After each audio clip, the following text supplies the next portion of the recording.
Welcome back to another Sensei series. Today we're looking at 5 subtle aspects of guitar playing that make a big difference. And I've got links for you to each individual tip down in the description if you'd like to jump around. So here we go. 5 subtle things that make a big difference in your guitar playing. Number 1, touch. A musician's touch greatly influences their sound. Imagine Zakk Wylde and Chuck Berry playing the same lick through the same rig. It would sound totally different because both of them manipulate the guitar strings very differently. The idea of personal touch is a broad term that encapsulates a lot of subtle stylistic nuances. The way you place your finger on a fret, finding that sweet spot where it rings out just perfectly. How fast, slow, wide or narrow your vibrato is. Where your pick hits the guitar strings, how hard you hit the strings, do you mute the other notes? All these things, among others, really define our individual style. Everyone has natural tendencies, and I'm not here to tell you to do one thing or the other. But I would encourage you to be aware of these little things and experiment. Do you prefer the sound of a wide, slow, Clapton-esque vibrato? Or do you prefer the fast vibrato like B.B. King? Try different things out, see what you like, and let your own style evolve. Tip number 2. Cutoffs. The concept is that the point at which you cut a note off is nearly as important as the point at which you start playing a note. Let's look at an example. First, I'm going to play you a riff without caring much about cutoff points.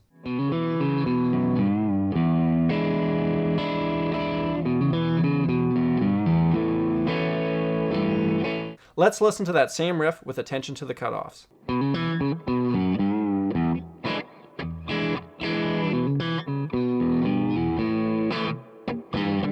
It's a subtle difference, but it really tightens up that passage. And this will become substantially more important the more musicians that you're playing with. If everybody in the band is cutting off a note at a different time, it's going to sound sloppy, and we want it to sound as tight as possible. Tip number 3, using musical space. This ties into the last point, and it'll tie into the next point as well. Musical silence can be equally as powerful as sound. Let's check out 2 short solo passages.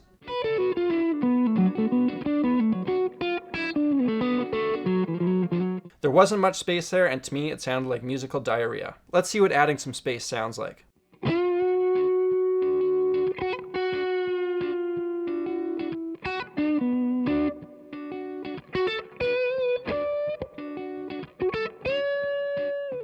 Much better in my opinion, because when you play less notes, the notes that you do play carry much more weight. Everything you play should serve a purpose, which is connected to the idea of musical phrasing, which I've gone into in another video that I'll link to right there.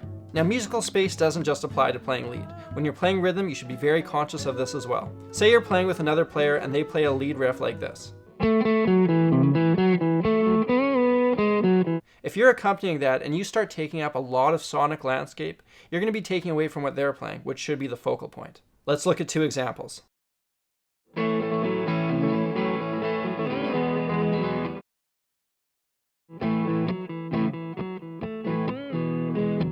In my opinion, the second example puts the spotlight where it should be, on the lead part. First and foremost, as musicians, our role above everything else is to serve the song. Which brings me to point 4. Know your musical role. Like I said, when playing music, you're serving a higher purpose. Now calm down, I'm not about to get religious on you. The higher purpose is the song.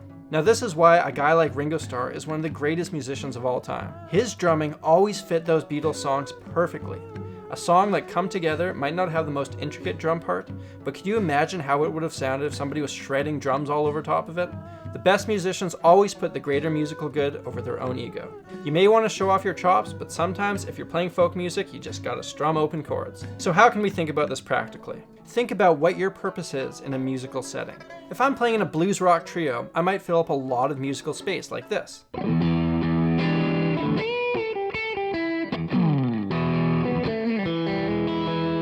I'm trying to fill up a lot of sonic space because I'm taking on the role of a lead player as well as a rhythm player.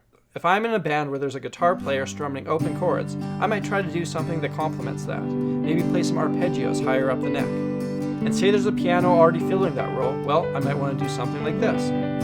Because if somebody else is already filling that musical role, what's the point in doing the same thing? The greater idea is to always be thinking, what can I be playing now that best serves the song? Okay, last and not least, bend intonation. A very obvious way to identify yourself as a quality guitar player is to make sure all your bends are in tune. If you're bending those notes too sharp or too flat, it's going to sound pretty abrasive. You can cheat a little bit by adding some vibrato. This makes your tonal center slightly ambiguous, so you can get away with being a little bit out of tune. But I would also encourage you to get those bends perfectly in tune regardless of vibrato. You can do that by using some bending exercises. Here's one I like. You've got a major scale on one string. I'm going to take every note and practice bending it up to the next scale tone.